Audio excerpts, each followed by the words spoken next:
In this video, we're going to dive into the beginning of part, what it means to be a part of a skillful interaction. So P in part is presence.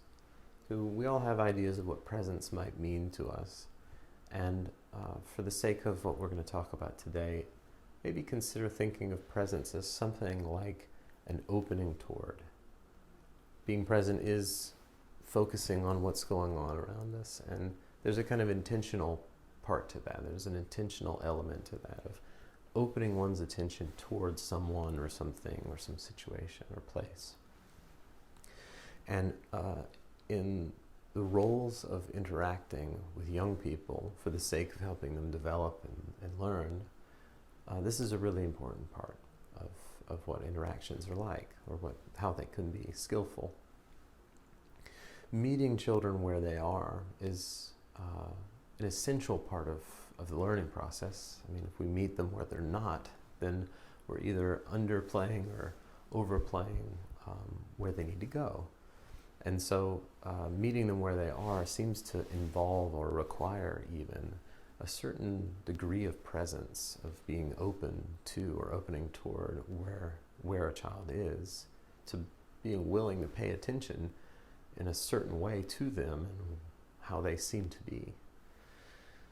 And so a major part of what might lead to this is what's been known as unconditional positive regard. And there's some misconception about what this means sometimes. Unconditional positive regard doesn't just mean we think good about people all the time. It doesn't just mean filling our head with good thoughts about them, although that might be a part of it sometimes.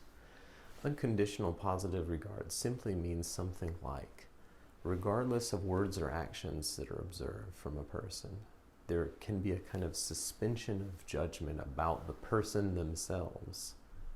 You know, judging maybe the actions or the words as skillful or unskillful, but also having a sense of understanding that given that person's experience of themselves and their lives, that those words and actions might actually make sense, even if they're not helpful or sustainable or beneficial, even if they should change the ways that they speak and act. There can be an understanding, a kind of suspension of judgment, that things that you see and hear from them might actually make sense given their context, their upbringing, their environment. And that might be especially helpful with children. As I've mentioned before, the ways that they express things like what's known as big T trauma, for instance, doesn't always come out clearly and coherently. Sometimes it's quite messy, and the way we notice that messiness is through their conduct and their speech. So assuming that what you see and hear from those that you work with, in some way, even if you're not sure how, actually makes sense given their context, given their life experience and their understanding of themselves, it's actually helpful. It's helpful to remain open to them, to open toward them, or to develop presence with them. It's also helpful for them to know that they have a space to figure that out, to figure out new ways of speaking and acting. And so that's a really important part of this. And a big hindrance to being present is, to put it bluntly, mind wandering. And this doesn't always mean like head lost in the clouds in a daydream. It means our attention not being with what we're doing. And that might mean not being with the person that we're interacting with. Instead, our attention might be lost in our thoughts about what I really want to be doing or need to be doing right now. It might also mean our attention is lost in a lot of judgmental thoughts about what we think we see and hear, instead of actually being open to what we see and hear. And this is a practice-based thing. We have to practice pulling our attention back down into what's going on. In fact, there was a kind of a seminal study done some years ago where they used cell phone apps to collect data from many, many thousands of study participants. And the app simply asked, at some intervals throughout the day, asked the participants just a couple of questions. What are you doing right now? And What were you thinking about while you were doing it? And the results of this thing were just astonishing. Something really close to 50% of the time, most people were not thinking about what they were doing while they were doing it. They were maybe driving or interacting with their children or at work, and their brains were somewhere else. And this is something I'm sure all of you know the feeling of, because it's such a common thing in human life, apparently. And this isn't always a bad thing. Our minds wander naturally. That's what it does. It's its job. Or the heart beats, the lungs breathe, and our mind wanders. That's kind of its function. And good thing too, because we have problem-solving abilities and we think outside the box, and those are results of a wandering mind often. But when we're present or aiming to be present with another person or some other people, mind wandering really hinders us from doing that.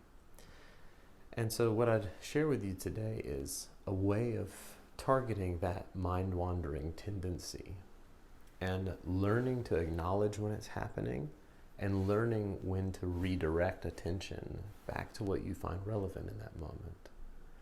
And you can do this with anything. You can focus on any object to practice this with. But one object that's really commonly used, because it's so available, is the sensations associated with breathing in and breathing out. Now, focusing on something like this is good because it's dynamic, it's always changing, so there's always something subtly new to pay attention to in the way that the breath feels. But it's also pretty subtle, so it takes a little bit more of an intention or an effort. And when you do this, you will definitely notice, maybe even immediately, how the mind begins to soften and wander away. And when that happens, just know that that's what's supposed to happen. That's what your mind does.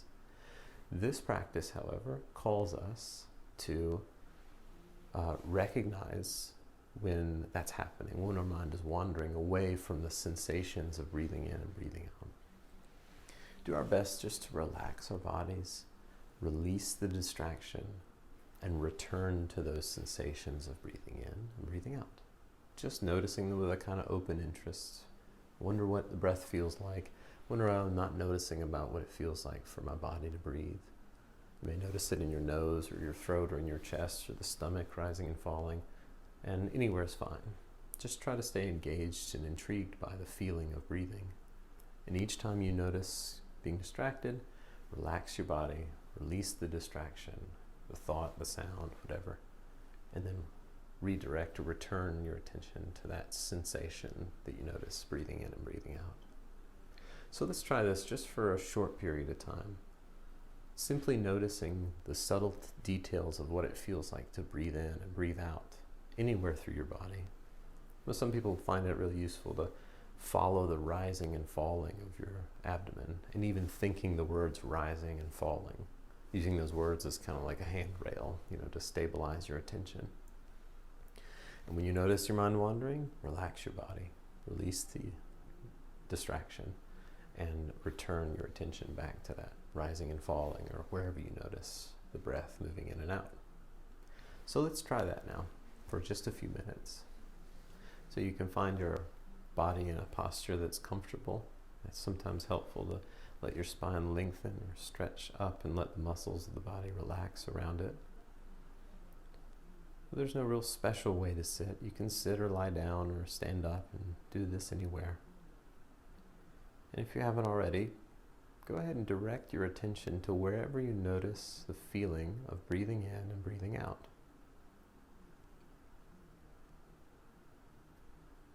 And you've also probably already noticed that as you begin to do that, other thoughts arise, maybe about what we're doing or what you would rather be doing or what you will be doing later or what you have done before.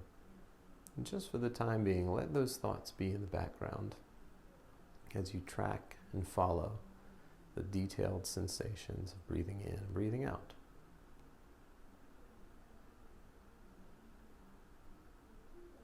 There's nothing special to notice, just wherever you happen to notice breathing being felt.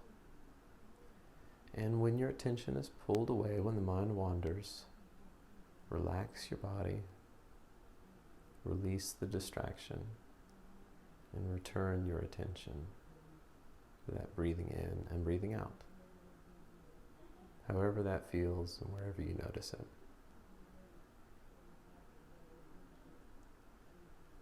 Continue to do this on your own as many times as you need to for a few more moments.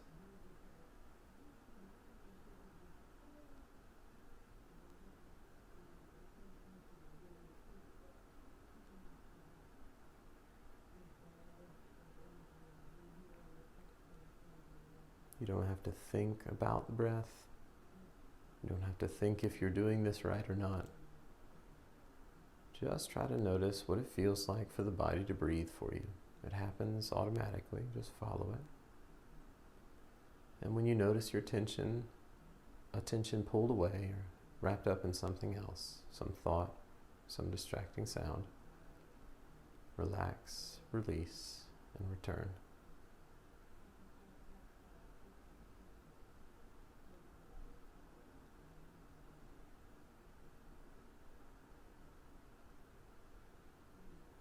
Okay, good. Now, that might have been nice and relaxing and helpful for you. That might have felt unusual, strange, or you might have even noticed a resistance to it. Maybe even a lot of thoughts about how it felt to you and you didn't like it. And that's fine. What I'd encourage you to do is treat this much like you might a new form of exercise. Sometimes exercise, directs us toward muscles, strengthening and stretching muscles that we don't normally engage with. So it feels kind of uncomfortable or unusual or even really hard that we don't like it. But sticking with it for a little bit of time allows us to find a kind of comfort plateau with the exercise itself so that it no longer feels that unpleasant. We don't feel aversive to it or we don't hate it so much. Try it for just a week on a daily basis. Sit down for a period of time. Use a timer. That can be helpful so you're not just like eyeballing the clock the whole time. And try to sink in to the sensations of the breath for the sake of training your attention when it wanders, not if it wanders, to recognize it and do your best in a relaxed way to bring your attention back while releasing into the background whatever distraction pulled you away from those sensations of breathing in and breathing out. It's really just like working out a muscle. The muscle of your attention is flexed when you're focused, even though it's not a tight, clenched down thing. It's a gentle resting of your attention. But it's like you're contracting your muscle of your attention when you're focused, and the muscle's relaxed when it's wandering off. And then when you bring it back, you contract it again, and then it relaxes. You contract it again, and you relax it. It's exactly like lifting weights. That's why lifting weights works. So treat it like an exercise, very much like a physical one. And try to stick to it on a daily basis for a week or 2 weeks, and see what you think about it. And I'd also like to encourage you, I mentioned this before, but try to continue using the strategy, where is this in my body? When especially attempting to be present or opening towards someone in an interaction and something hindering that process from feeling complete. Maybe you feel yourself, having emotional reactivity going on or something like that. Pause in that moment and ask yourself, where is this in my body? Sometimes that can allow you to soften your grip around that reactivity and begin to be more present in that moment. So the next video will cover a little bit of attunement, the second element in being a part of a skillful interaction.